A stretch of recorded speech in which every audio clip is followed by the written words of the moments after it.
ఈ యురేనియం విషయంలో కూడా ఈ కొత్త సుప్రీం లీడర్ ఎవరైతే ఉన్నారో ముస్తఫా ఖమేని చాలా క్లియర్ కట్ ఒక స్టాండ్తో ఉన్నారు ఆయన. అమెరికా ఎంత డిమాండ్ చేస్తున్నా కూడా వాళ్ళ దగ్గర ఉన్నటువంటి యురేనియాను ఎట్టి పరిస్థితుల్లో ఇచ్చే ప్రసక్తే లేదు. అమెరికాకే కాదు ఏ విదేశీ దేశానికి కూడా ఇది మనము ఇంపోర్ట్ చేసేటువంటి అవకాశమే లేదు అని చెప్తున్నారు, ఎక్స్పోర్ట్ చేసేటువంటి అవకాశం లేదంటున్నారు. అంటే ఇరాన్ను అధికారికంగా ఒక అణుశక్తి దేశంగా నిలబెట్టడానికి ఖచ్చితంగా ఆయన ట్రై చేస్తున్నారు అని అనుకోవచ్చు అంటారా? ఇరాను 1968లోనే అణ్వస్త్ర వ్యాప్తి నిరోధక ఒప్పందం మీద సంతకం చేసింది. అఫీషియల్గా వాళ్ళు మేము అణుబాంబులు తయారు చేయము అనేటువంటిది 1968లోనే వాళ్ళు చేశారు. కానీ మన దేశము పాకిస్తాన్ చేయలే. మనం గమనించాల్సినటువంటి అంశం. మనం ఆ రైట్ ఎట్టి పెట్టుకున్నాం. అణుబాంబులు తయారు చేసేటువంటి రైట్ మాకుందని పాకిస్తాన్ కానీ మనం కానీ ఆ ఒప్పందం మీద సంతకం చేయలేదు. కానీ ఇరాన్ చేసింది. ఇరాన్ చేసిన తర్వాత అక్కడ జరిగినటువంటి రాజకీయాలు లేదా అమెరికా అనుకూల ప్రభుత్వం కూలిపోవడం, అమెరికాను వ్యతిరేకించేటువంటి ప్రభుత్వం రావడం తోటి వాళ్ళ మీద పెట్టినటువంటి ఆంక్షలు, ఇతరత్ర ఆర్థికంగా పెట్టినటువంటి ఇబ్బందులతోటి వాళ్ళు మేము మళ్ళా అణు కార్యక్రమాన్ని మేము ప్రారంభిస్తామని చెప్పేసి ఇరాన్ వాళ్ళు చెప్పారు. జరిగింది అది. దానికాను లేదు గతంలో ఏదో జరిగింది, మేము మళ్ళా ఒప్పందానికి చేసుకుంటాం, మీ మీద ఆంక్షలు తొలగిస్తామని చెప్పేసి 2018లో మరి ఒప్పందం చేసుకున్న 15లో ఒప్పందం చేసుకున్నారు కదా బరాక్ ఒబామా ఆధ్వర్యంలో. మరి ఇదే ట్రంప్ వచ్చి 2018లో లేదు తూచి మీకు మాకేం సంబంధం లేదు, మేము వెళ్ళిపోతున్నాం అని చెప్పేసి ఆ ఒప్పందం నుంచి వెళ్ళిపోయాడు. ఆ తర్వాత వాళ్ళు అప్పటి నుంచి వాళ్ళ కార్యక్రమం వాళ్ళు చేశారు. అందుకని ఇప్పుడు అమెరికా భయం ఏమిటంటే వాళ్ళు ఇంకా ఏ క్షణంలో అయినా కానీ ఆ శుద్ధి చేసిన యురేనియం తోటి 2-3 నెలల్లోనే అణుబాంబులను తయారు చేయగలరు. అణుబాంబులను తయారు చేసి వాటిని ఎక్కడ డిప్లాయ్ చేయాలంటే అక్కడ డిప్లాయ్ చేయడానికి వీలుగా వాటిని మళ్ళా విడదీసి మళ్ళా అసెంబుల్ చేయగలిగినటువంటి సత్తా ఇరాన్ దగ్గర ఉన్నది అనేటువంటిది అమెరికా భయం. ఇరాన్ వాళ్ళు ఎందుకు అడుగుతున్నారు యురేనియం మా దగ్గరే ఉండాలని? ఆ యురేనియం వాళ్ళ దగ్గర ఉంది కనుకనే దాని మీద దాడి చేయడానికి అమెరికా లేదా ఇతర పశ్చిమ దేశాలు భయపడుతున్నాయి. అది వాళ్ళ దగ్గర లేకపోయిన తర్వాత దాడి చేసేస్తారు. దాడి చేసిన తర్వాత ఇంకా మా పరిస్థితి ఏమిటి? అది ఉండగానే మమ్మల్ని ఇట్లా బెదిరిస్తున్నారే, అందుకని మేము అట్టి పెట్టుకుంటాం. అయితే మేము బాంబులు తయారు చేయం, మాకు భద్రత కలిగించాలి, మా విదేశాల్లో స్తంభింపు చేసినటువంటి ఆస్తులన్నింటినీ కూడా రిలీజ్ చేయాలి, భవిష్యత్తులో మా మీద దాడులు చేయమనేటువంటి గ్యారంటీ ఇవ్వాలని వాళ్ళు మొదటి నుంచి చెప్తున్న డిమాండ్ అది. ఇప్పటికీ అదే. దానిలో భాగంగానే ఖమేని తాజాగా చేసినటువంటి ప్రకటన. దానికి రష్యా కూడా మద్దతు ఇచ్చింది. అదే రోజు రష్యా కూడా మద్దతు ఇచ్చింది. ఇది లేటెస్ట్ డెవలప్మెంట్. అంతకుముందు రష్యా ఎప్పుడు ఓపెన్ గా చెప్పలేదు.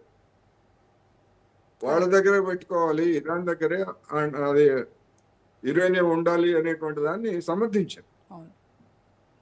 మరి ఇప్పుడు ట్రంప్ ఎవరేం చేసినా సరే ఖచ్చితంగా ఇరాన్ దగ్గరున్న యురేనియాన్ని నేను తెచ్చుకొని తీరుతానని చెప్పి ఆయన భీష్మించి కూర్చున్నాడు.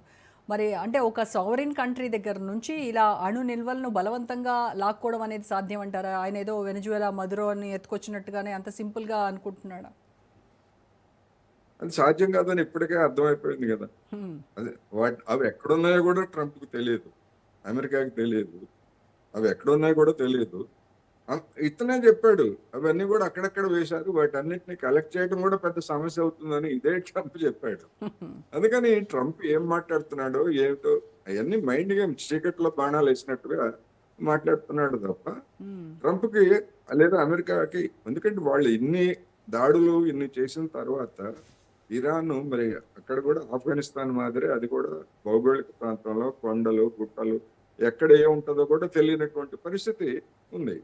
అందుకని ఇరాన్ ఇవాళ అడ్వాంటేజెస్ పొజిషన్ ఉంది కనుకనే అమెరికాకి షరతులు పెడతా ఉంది.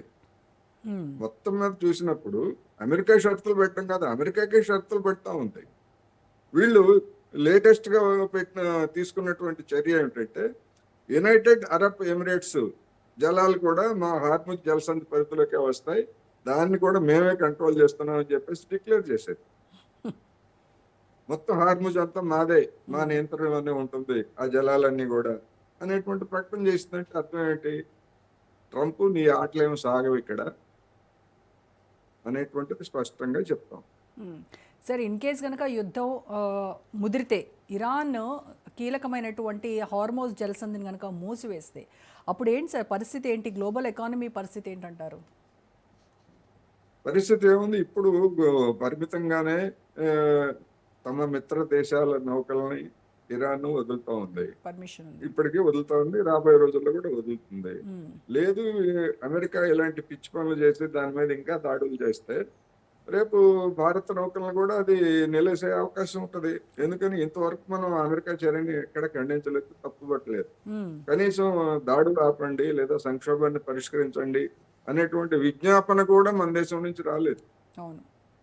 టాక్టికల్ గా ఇరాన్ మన దేశాన్ని దూరం చేసుకోకూడదు అనేటువంటి ఒక ఎత్తుగడలో భాగంగానే మనకి నౌకలను ఇస్తా ఉంది తప్ప మనం 2019 నుంచి దాని దగ్గర చమురు కొనుగోలు చేయడం ఆపేశాం కదా. మ్మ్.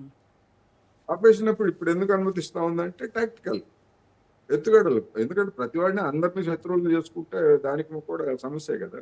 కరెక్ట్. అందుకని అది సమస్య.